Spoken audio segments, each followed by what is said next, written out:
Well, good afternoon, everybody. Welcome to Cambridgeshire County Council's Constitution and Ethics Committee. The County Council allows filming and photography at its public meetings, so please feel free to take pictures and use social media during the meeting.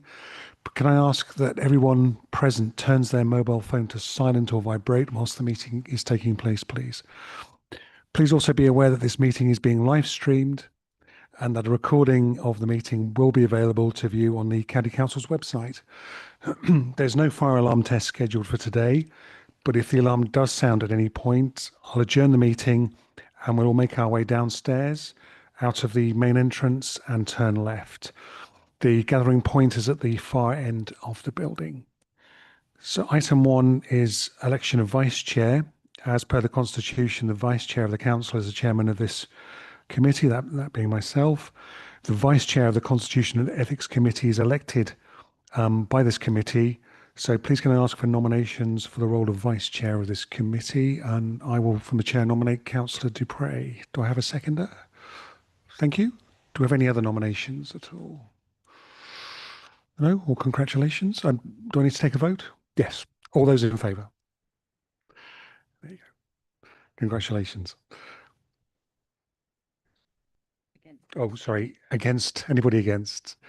And any abstentions? Thank you. 2 abstentions. That's great. Well done. So item 2 is apologies for absence and declarations of interest. Can the Democratic Services Officer please report any apologies for absence? No apologies received. Okay, thank you, Sophie. And does any member wish to declare any disclosable pecuniary interest or non-statutory disclosable interests? I don't see any, so we'll go to item 3, which is the minutes of our meeting held on the 28th of January. So we're being asked to approve those minutes as an accurate record. Can I ask if any member disagrees with the accuracy of those minutes at all? No. So I see no objections. So I will sign those as approved. So item 4, proposed changes to the Constitution. Can I ask the Democratic Services Manager, Michelle Rowe, to present the report, please, Michelle? Thank you, Chair. I think it would be helpful if we break down this report because I've got various officers attending to contribute to certain parts. So if I start first with the establishment of a Health Scrutiny Committee, and I believe the Director of Public Health is hopefully on Zoom at the moment, or will be joining us soon on Zoom.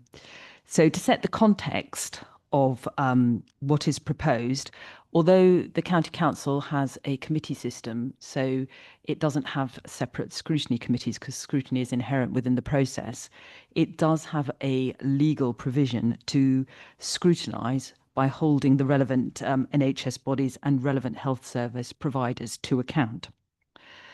What is being proposed here is to establish a separate health scrutiny committee to do that.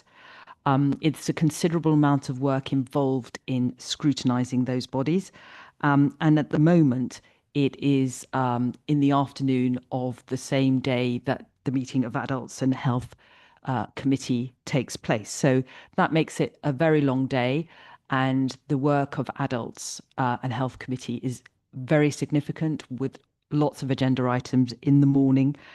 So it does present some challenges for some members regarding the length of that meeting and the time available to scrutinise in great detail. It is proposed that we establish a separate health scrutiny committee, and this committee will be supported by the Director of Public Health, who is here on the screen, and the Democratic Services Officer, who is Rashenda, who currently supports health scrutiny. The committee itself is, it's suggested that it comprises 7 members of the council. Having a smaller number of members to scrutinise is considered more effective, but that committee also has 5 non-voting co-opted district members, so it's still of a reasonable size, and that's 1 from each district council in Cambridgeshire. It's also proposed that the chair and vice chair of Adults and Health Committee are not considered as members of the Health Scrutiny Committee due to their role on the Health and Wellbeing Board and the conflict of interest. given the prominence of this committee and the work that it will do, meeting quarterly, but there'll be significant amount of work as regards training, site visits, workshops. It's proposed that the chair should receive a special responsibility allowance, and the independent remuneration panel have just met and they have considered that and they are proposing such an allowance. The terms of reference for the new committee are attached at Appendix 1 to the report. So I think, Chair, if we could just take questions on health, the Health Scrutiny Committee, to enable the Director of Public Health to respond if necessary, and also to allow her to leave because she needs to go to another meeting. Okay, thank you very much, Michelle, and welcome, Sally. We can see you at the far end of the chamber, or I can. You're on screen, so that's good. Any questions at all on this matter, on this item? Councillor Howitt? A slight smile at this because it was a bit of a cause célèbre in the past council where officers were pressing for this, but the previous administration resisted it. I fully accept that there's a new administration and it's their votes there from the new administration to press through a committee structure in this and other ways that they want, and I don't protest about that at all. So I more want to look at the content of this. The first is that I find surprising when I read an officer report saying that the members are feeling tired or whatever. You know, surely that's for the members to say, not for the officers. And in the old council, we had a single committee morning and afternoon, has been said. I was indifferent on whether we had separate meetings on separate days for health scrutiny, but the members themselves decided they preferred one long day to two half days. If that was what was being discussed here, again, I think I would be completely open to whatever the members prefer on that. I never had a very, very strong feeling about that. So I think it's a bit of a red herring in this. What we should be discussing is whether there should be a separate committee or whether it should be integrated in the Adults and Health Committee. The case for them to remain integrated, well, there's obviously the cost case, another committee, more costs, more red tape and all of that, but the new administration, if that, have obviously weighed that and think that it's worthwhile for what they want to achieve. But what worries me is the move away for integration between health and social care. Because when it was all done within the Adults and Health Committee, you had one group of members that were really knowledgeable and skilled about the health service and about the issues around the health service. And I'm worried that separating it off into two different groups of members is just going to weaken this council's knowledge and ability to contribute in the area of health policy. Obviously, public health will still come under A&H, but scrutiny won't. And the truth is, as the former chair and the former vice chair, former councillor Van der Ven, we had very, very many meetings with local health officials at many levels. And because we were involved in both the scrutiny function and in the health and wellbeing function and the public health function, we had a very rich set of conversations. And I believe that the partnership between this council and the health board and others was better because of it. And I'm really worried if that's lost. And the idea that the chair and the vice chair of the Adults and Health Committee, and I'm dispassionate now, I'm not in that role, but they're barred from doing this because of some perceived conflict of interest. We all know that there are partnerships between the authority in its social care role and the health partners, but that's not going to be wished away. And the idea it's a conflict of interest only if the chair and vice chair take part. I don't agree with that at all. And I think it significantly diminishes the role of the chair and vice chair. And I, on their behalf, even though it's not me anymore, I do worry terribly about that. And I just remind everyone that the research I did a year ago, or the advice I got, was that 23 of 27 county councils do integrate these functions. Maybe it's changed or maybe there's better information, but that was what I was told a year ago. And so I think for the staff and for the public to send a signal that we're disintegrating health and social care is just wrong. It's wrong in principle. And I just ask for members in the administration to reflect on that. Thank you very much, Councillor Howitt. Any other members wish to comment? Councillor Netzinger. I think it's important to respond to what Richard said, and I'm happy to do that. So as Richard outlined in his words, this is something that's come up, that came up on several occasions in the previous administration. And I think that there is a challenging balance to be struck between integration and having a separate function across the two things. And one of the things I want to say is that I completely recognise the absolutely extraordinary amount of work that he and Susan put in doing those two things together. I know that Susan found that challenging at times. And I think one of the potential advantages of having separate committees is that it allows that work to be spread across a larger number of people. I do recognise that that's going to mean a slightly less intensive role for the chair and vice chair of the Adults and Health Committee, because they will not have all of that responsibility themselves, and they will not have all of those conversations.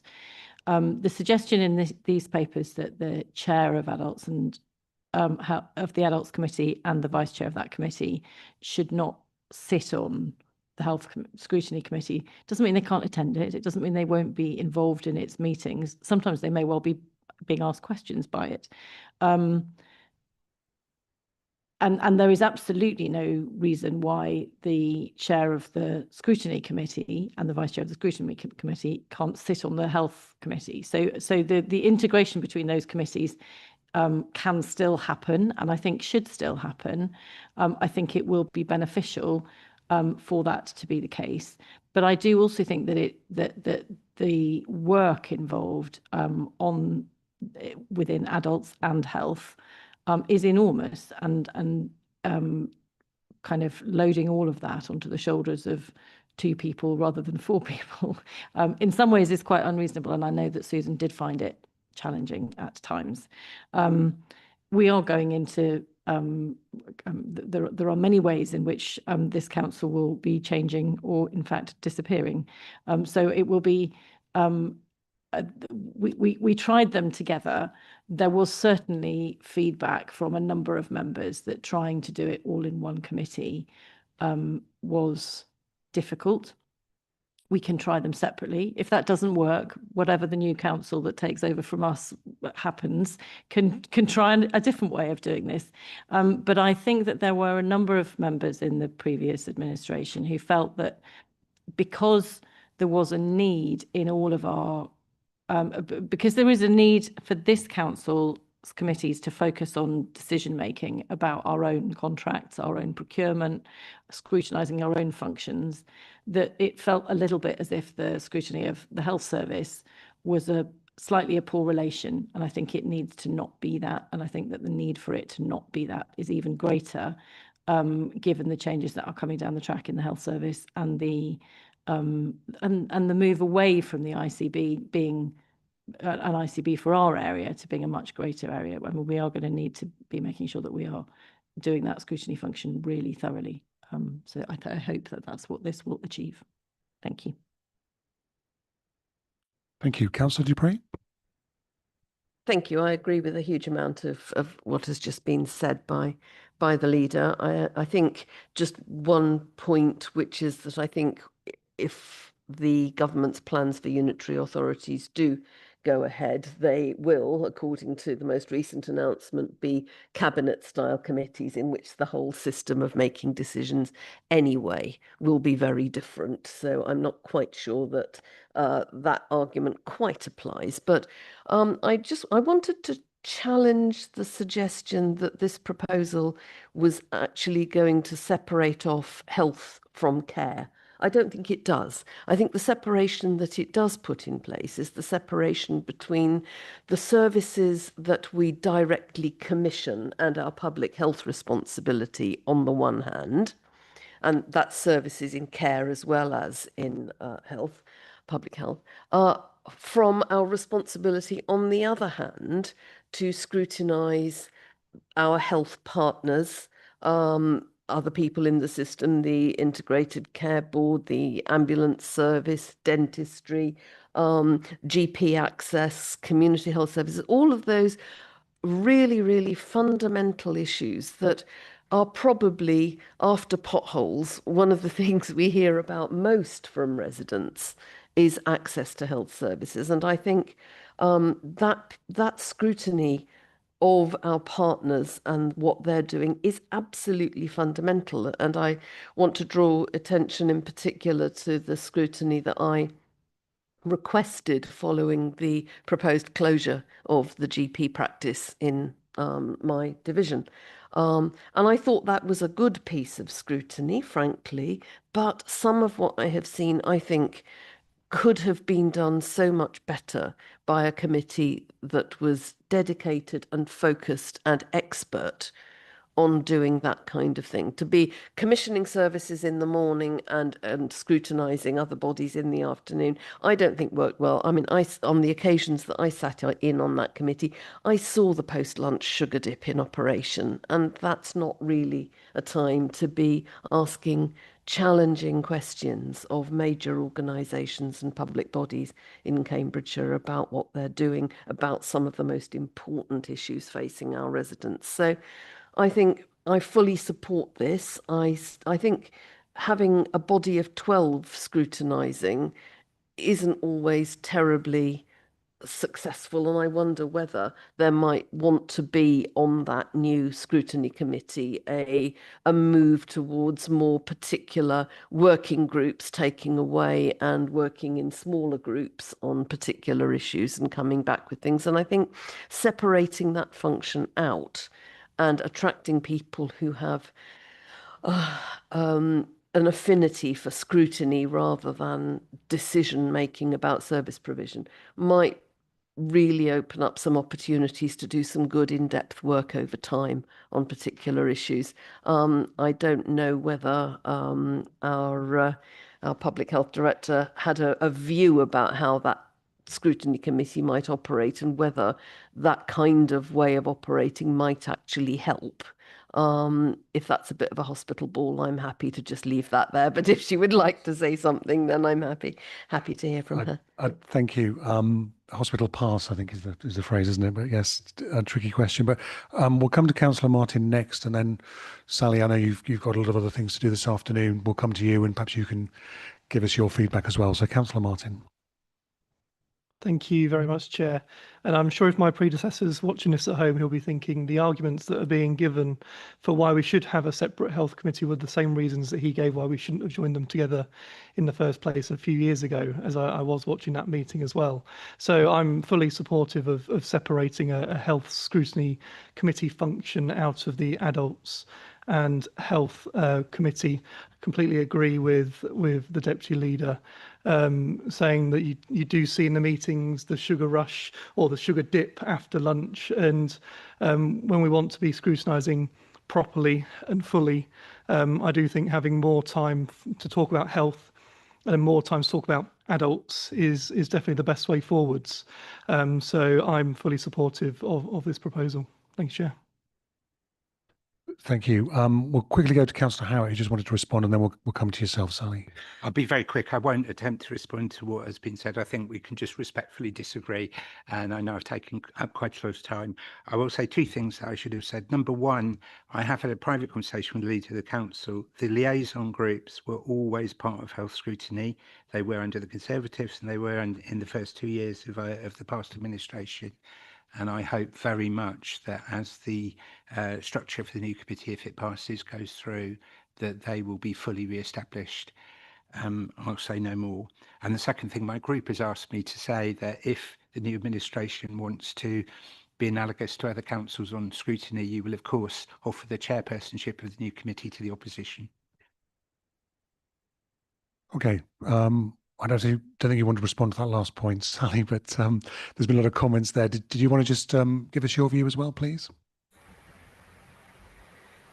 Thank you. So I don't think I've got a huge amount more to add, but just my view is around the separation of the two functions is what's important here, just to make sure that it's really clear and there's a really clear line between the two around the scrutiny element of health and care services. And as the deputy leader said, around those that we commission and which may be health and care services or it may be other services, but that separation between the roles and functions of the two, more clearly delineated, I think is what's important here. But I don't really have anything else to add other than that and my support of the proposal and helping support it going forward. Okay, thank you very much. Any other comments from members at all? Yeah, Councillor Netzinger. Can I just pick up the point that Richard made about the liaison committees? I mean, I think we will need to make sure that this committee is properly resourced as a committee, and I absolutely also recognise the importance of those liaison committees. So we can make sure that that's noted. Thank you. Okay, well, thank you. It's been a very good debate. We do have a number of recommendations under agenda item 4, but I think for transparency, we'll take each one individually, beginning with this one. So is to recommend the following changes to the Constitution as set out in section 2 of the report to full council. And we'll just vote on recommendation I, which is to establish a health scrutiny committee. So could I see all those in favour, please? Thank you. Any against? And any abstentions? 1. Thank you. So that's carried. So we'll now go to part 2 of the same agenda item, which is to abolish the corporate parenting subcommittee. Yeah. Thank you, Chair. So the corporate parenting subcommittee, as you can see in the report, it has been around for some time. It was established in December 2017. The key issue regarding the subcommittee is that young people, I'm not commenting on the performance of the subcommittee. That in one sense is irrelevant. But the issue is that young people do not engage with the committee. And because of that, we need to look at other methods to encourage the involvement of young people. And Martin is here I think it would be really helpful if Martin explained what is proposed to replace the subcommittee in order to develop the connections with young people. Thank you very much, Michelle. Martin, welcome. Thank you very much. Nice to see you all. And also I want to recognise that members of Corporate Parenting Subcommittee, in my experience, have always been incredibly passionate about supporting our children in care and our care leavers. And this is in no way a detriment to those members. However, knowing how our members in general across the council have an active interest in their role as corporate parents, this proposal is hoped to broaden out that oversight of corporate parenting and to enable more members to engage with our children in care and our care leavers. The most important thing that we will be doing is retaining our regular informal corporate parenting workshops, which is an opportunity for children in our care and care leavers to meet with members on subjects on a child-led basis. This will enable our members to continue to hear directly from our young people about their experiences in our care, what young people's priorities are for the future, and the issues that young people consider that we should be addressing as their corporate parents. This offers us an opportunity to maintain our we asked, you said, we did approach to their care and answering their questions. We have discussed having corporate parenting as a standing item on our spokes agenda, and this will enable us to share more frequent updates and information related to our children in care. It will enable us to continue to adopt a thematic approach that will allow members to share outcomes of those discussions with their respective political groups and ask questions about outcomes for our children in care and care leavers on a formal and frequent basis. The data that we shared with Corporate Parenting Subcommittee will still be made available and will be shared along with reports from our quality assurance work that continues to take place either in response to members' queries or in relation to our practice priorities and data-led investigations. We will continue to provide briefings in the form of notes and meeting sessions to support members throughout the year, and key decisions relating to corporate parenting will continue to be made by Children and Young People's Committee in line with the Constitution. And it's my hope that making this change will enable us to have more members asking more questions and having greater oversight of corporate parenting across the council and hearing directly from the children that we look after and care leavers as they leave our care. Thank you, Martin. And I'm right in saying, I think under the current format, young people probably found that process a bit too formal, didn't they? And obviously they're highly vulnerable as well, and it's not easy to go to a forum like that and share your sort of feelings and your views. Yes, that's absolutely right. And what our young people have expressed is that they're really keen to talk to our members. They understand the political nature of the council, and they would like to share their stories and to offer challenge back both ways. But in that formal meeting, yes, they found it very difficult to do that. And the informal nature of the meetings that we're proposing to retain makes it much more successful and accessible to them. Thank you. Any members have comments or questions at this point? Councillor Dupre. Yeah, I really welcome this report because it's about how we treat our children, and they are our children. That we are their corporate parent, and it's all about how you have conversations with your children. And as a parent or your own birth children, you don't sort of sit there in a room and fold your hands and look at them and say, here is a report we've produced about the state of your bedroom. What do you say to that then? We find ways to have conversations that work and that bring results. And I think that this is a really good piece of work. No aspersions at all on the hard work and the commitment and dedication of the corporate parenting subcommittee. I know the members are passionate, as has been said, about the role of the council in looking after these children and passionate about their ability to contribute to that. But we've got to work out what works and have meaningful conversations that our corporate children will engage with and will benefit from and will help lead. And I think that's where this is going. So I thoroughly welcome it. Thank you, Councillor Bywater. Yeah, thank you very much, Martin. Thanks for the report. Yes, goodness me, 2017, I think it was Liz Every who set this up and started it, wasn't it? So yes, and there's been a lot of effort by a lot of members. So, it's important to note that. I think you said it, Martin, child-led basis, this is what it's about really. For someone who's spent the last 5 years mentoring some of our care leavers, it is absolutely important that we get out of this informal setting really and get them on their level, the level that they understand and that they feel comfortable in really, because that's important. And this links into the mentoring scheme that we've spoken to outside the council. It's crucial. We've got some key people here that this is almost like handing the baton on to them when they reach that older age, that they can be supported through a mentorship scheme. So I'm really behind this. I think also it's important that we've got the resource to look after and engage with these young people as well. So thank you. Thank you, Councillor Howitt.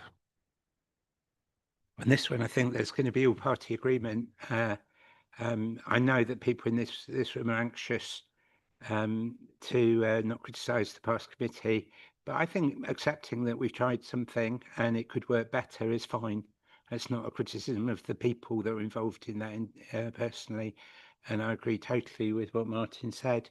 The plea from us as members should be that there is more visibility and more listening to young people's views in the committee. The means by which we do it, I agree. We find different means to do that, but that should be our clear intention. I hope that will be minuted as part of this decision. And Councillor Dupre, I find that the best way of communicating with my children is driving them somewhere, and then they're not looking in the face, you're not looking at them, and they open up and talk. And so I'm not sure that we can ask our officers to do that, but I pass on that advice as a fellow parent, if nothing else. Thank you. Any other comments from members at all? Thank you very much, Martin, for attending as well and responding.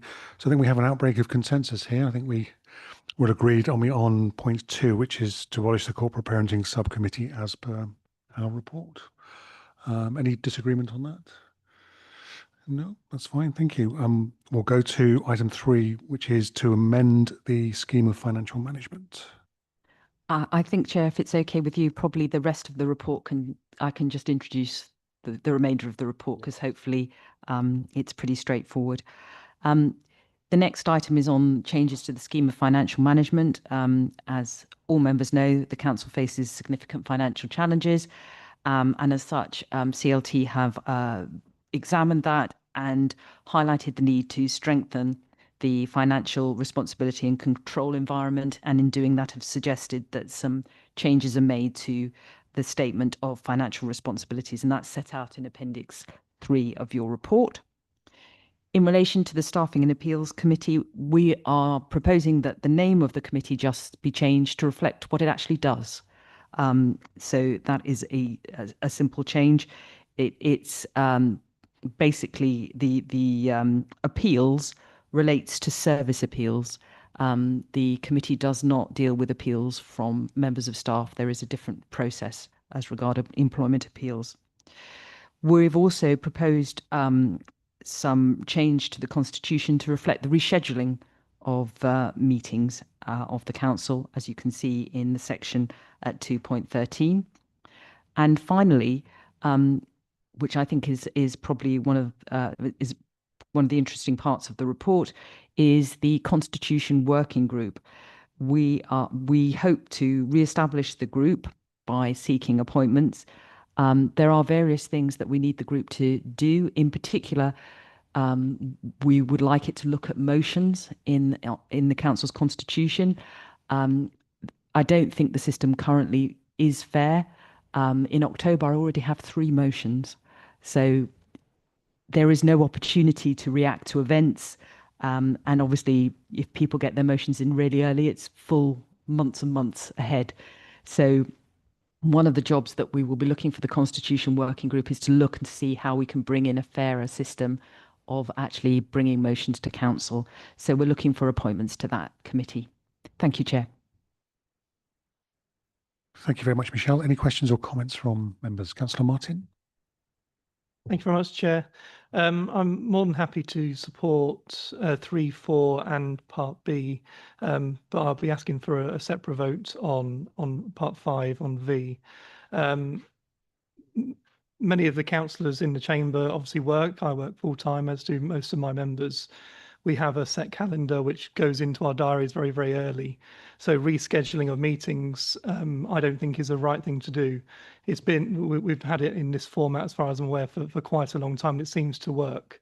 So I don't know why we need to now have the ability to cancel and reschedule meetings. If there isn't enough items for the agenda for that meeting, then fair enough. If it needs to be cancelled, haven't got a problem with that. But the fact of rescheduling, I don't support. We have the date set in the diary. Everyone should have it in their diary. If people can't make it, people can't make it. And we should just continue as is. So I will be voting against recommendation 5. I think that's just to clarify the process, isn't it? Could you just shed some more light on that, Michelle? That point 5, thank you. Yeah, I don't know if it's any help to Councillor Martin, but that would only be in exceptional circumstances. We set the meetings card annually, and we share that. So we'll be preparing the next meetings card in August. We will be sharing that with group leaders. The expectation is, for the very same points that you've raised, that once we've set the meetings card, people are aware of the dates, they're in their diaries, they can talk to their employers if necessary, and they can make the necessary arrangements. I would not expect this provision from the monitoring officer to be used regularly. It would be very much in exceptional circumstances because something had cropped up. I think it might be if a major event was held at the same time as a council meeting that we hadn't been aware of when we were actually planning the calendar. You know, the LGA suddenly decided to have their conference, which I think was an issue because they moved it and suddenly planted their conference at a different date right in the middle of when we had our meeting. So we had to move one of our meetings to accommodate that. So I don't see it being used very often at all. It's just having the provision available to use it if something unexpected like that arose. Thank you, and I appreciate that response, Michelle. Unfortunately, it doesn't change my view in the current wording of the proposal. If it had that it's to be used for external events only, rescheduling due to external events only, I'd be happy to support that. But in the blanket format that it is currently, in the bland format that is currently written in, I cannot support it. I don't think this item is particularly urgent. And given that we have a constitution working group proposed to be established, and given the concerns that you've raised, my suggestion would be for members' consideration is that we don't vote on that particular point today, and that we do ask the constitution working group to actually consider the impact of making such a change. And we could bring, if then we come to the conclusion it's necessary, we would obviously have more data available in order to bring this change to the next meeting of the Constitution and Ethics Committee, or once the Constitution Working Group had actually commented on other issues, we could bring it as a package. So I don't know how members feel about deferring that recommendation. Do you want to come back briefly? I'm happy to support that, Chair. Okay, thank you very much. So we have Councillor Bywater, Councillor Dupre, and then Councillor Howard, and then Councillor Netzinger. Yeah, thank you. Pretty much with Ross, really. I think, is this creating an easy option? And I appreciate what you said, Michelle. It's the interpretation of what, you might look at it and think, actually, yes, it's urgent, we need to cancel it. I might look at it and go, actually, hang on a minute, that doesn't quite fit my interpretation of urgent. And as Ross said, a lot of us are working. We put our dates in our diary well in advance. And yes, sometimes it's a real difficulty to reschedule our meetings, and especially for the ones who are in full-time employment, really. So I welcome that proposal, really, and happy to support it. Councillor Dupre. Thank you very much. I have been in this place long enough to know that if our Democratic Services Manager suggests something, it is usually a good idea to heed her wise words. I listened with great interest to what Councillors Martin and Bywater had to say on this subject, and I have to say I would be extremely grateful, if that is your view, if you would go and have a conversation with the leader of East Cambridgeshire District Council. Thank you. We'll look forward to that. Councillor Howard and then Councillor Netzinger. I feel I'm intruding on a family argument.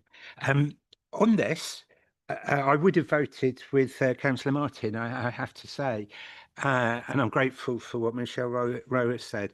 The thing I would like to ask officers to reflect on before it comes to the Constitution Working Group is the proper balance between the rights of the administration and the rights of others. As a former chair committee, of course, I wanted to play around with dates to meet my own personal convenience, and I completely am honest about that. But there were guardrails to stop that happening that were proper ones.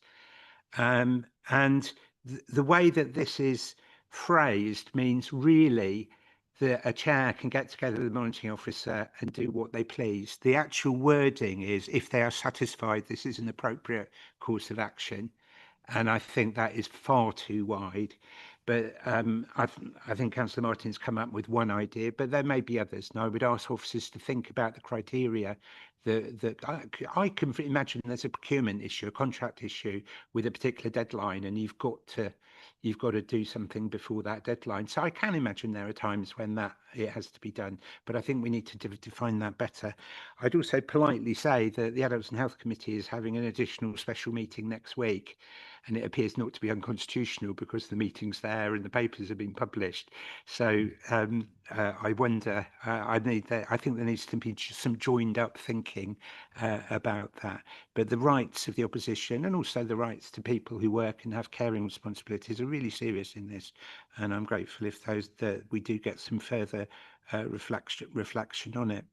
On the renaming of the Staffing and Appeals Committee, who could be against that?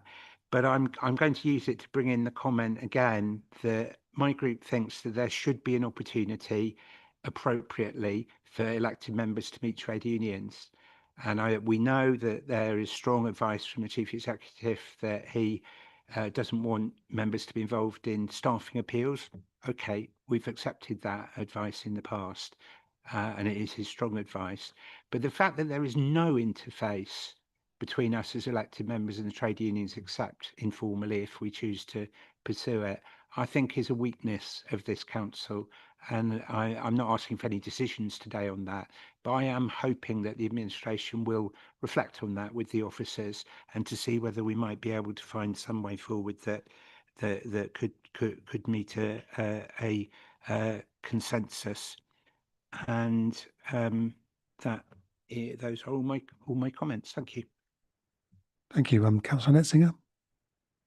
Thank you. I'm very happy to accept Michelle's excellent advice on deferring the recommendation 5. That's fine, and sending that off to the working group. My question really is about one of the changes that are under the delegations, and it's under the delegations to executive directors. I think there were quite a lot of new responsibilities that are being put in there for executive directors. The second new one reads, ensuring that all revenue saving and income proposals are delivered in year. Where this is not possible, then alternative proposals are submitted, and when accepted, these are delivered. I think we want to be a little bit mindful about who is doing the proposing and who is doing the accepting, in that actually proposals for alternative savings and the delivery of alternative savings is something that members probably need to be involved in and shouldn't just sit with executive directors. And I'm just wanting to check how that fits with I mean, presumably that's not something that they're going to be proposing changes to policy that haven't come through the committee system. I wonder if Emma is on the call, just checking. I'm personally not able to respond to that. All I can say is that the changes were proposed by the Executive Director for Finance and Resources. So we have gone with expert advice. I don't know, Emma, are you able to respond? If I was a bit temperamental there, apologies that I can't be there in person. I mean, certainly that wording could be clarified around that. I mean, that if that is something that needs to be worked on, I suggest again, instead of trying to work out the detail here, we could defer it off to the working group. Members could have a look at that. We could work through the detail and then deal with it and bring it back to the committee. Thank you. I'd be very grateful if that could happen. So we're referring there to the scheme of financial management, point 3, is that correct? Yeah, okay. Okay. Councillor Howitt, yeah.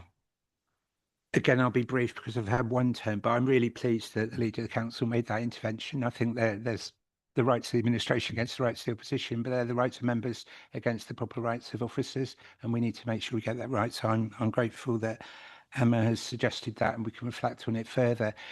The other reflection on this, and sorry I overlooked my note on this, that I would put to the administration and to the officers, I'm not against just about all of this wording. And we all know we live in an era of financial stringency where it's very, very understandable that these sorts of clauses are brought in. What worries me is the balance. I would like to see other wording to do with commitment to integrity, commitment to public service, in respecting the dignity of the residents, anti-discrimination wording. And some of that's in the Constitution, I know already, but if we are strengthening this in respect of specific staffing responsibilities, I'm really worried that we're sending a message to the officers and to the public that cuts and savings are more important than everything else. And I think the message as members we should be sending is that the services, the proper delivery of those services, meeting the needs of people that we're serving, is at least equally important. And I wonder if there is this time for more reflection, which I'm grateful for, whether the administration and officers could just reflect whether we could bring forward some other wording alongside this and with it, which would send the right signal, I hope, that I suspect the members in the administration do share, but I would like to see that in this instance. Okay, thank you very much. Any other comments from members? Yeah. Yeah, thank you. I don't know whether the conversation has moved on from this business about changing or not changing meetings, but I'm going to have a little say on it anyway, as somebody who was not in the room while quite a few of the members there were. And I would just say, having no flexibility to move council meetings is probably as big a problem as having the issue of moving them and finding people that can make it. So just ponder that a little bit. I'm rather supportive of Michelle's point about being able to move council meetings if something big comes up. That's my view. Thank you. Thank you very much. And Lawrence, yeah. Thank you, Chair. I'm actually probably going to echo David somewhat.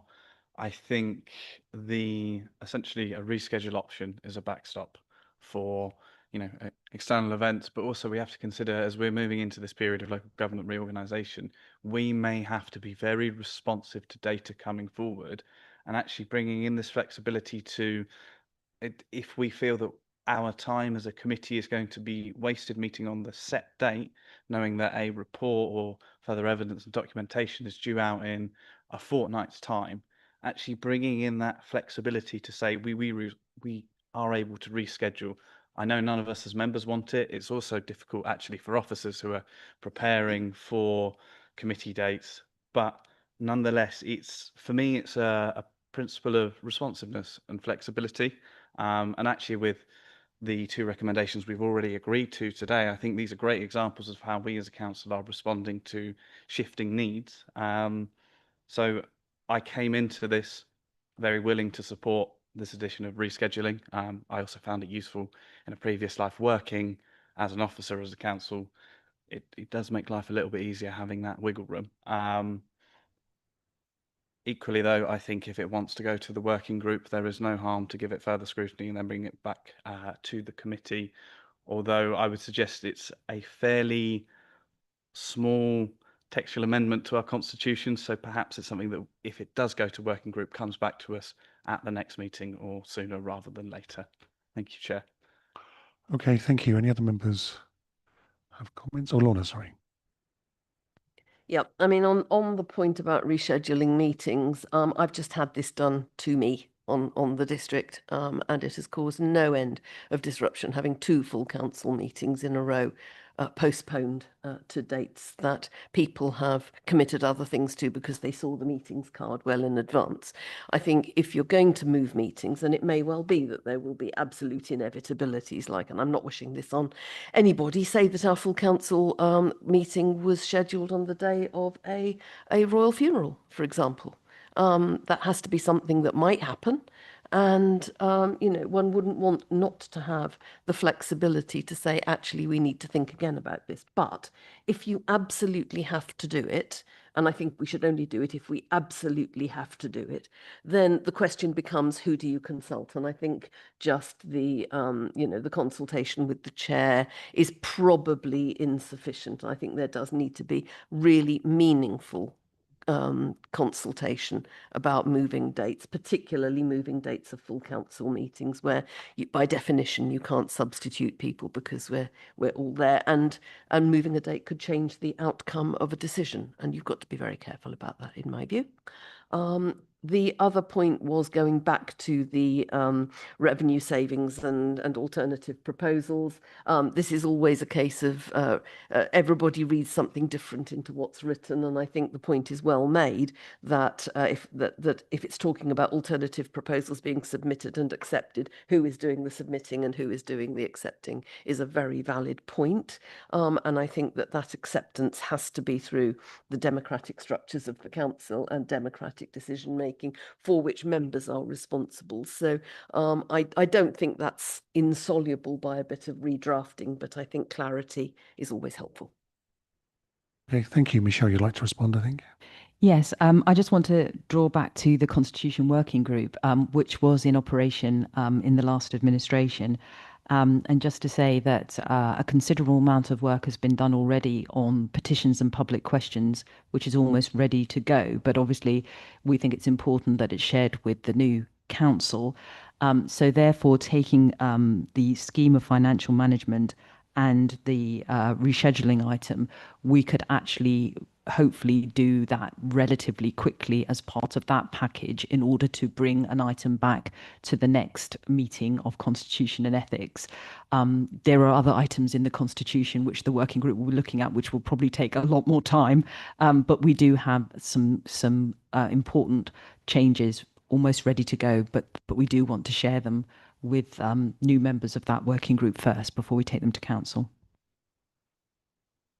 Okay, if there's nothing else from members, I think we'll wrap this up. So we're agreed, I think, on renaming the Staffing and Appeals Committee, which was point 4, but we'll take point 3, which is to amend the scheme of financial delegation, and point 5 to clarify the process for rescheduling council and committee meetings. We'll take that to the Constitution Working Group.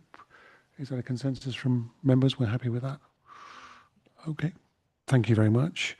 And item B on this is actually to appoint one member from each political group to the Constitution Working Group and one member as a substitute. Michelle?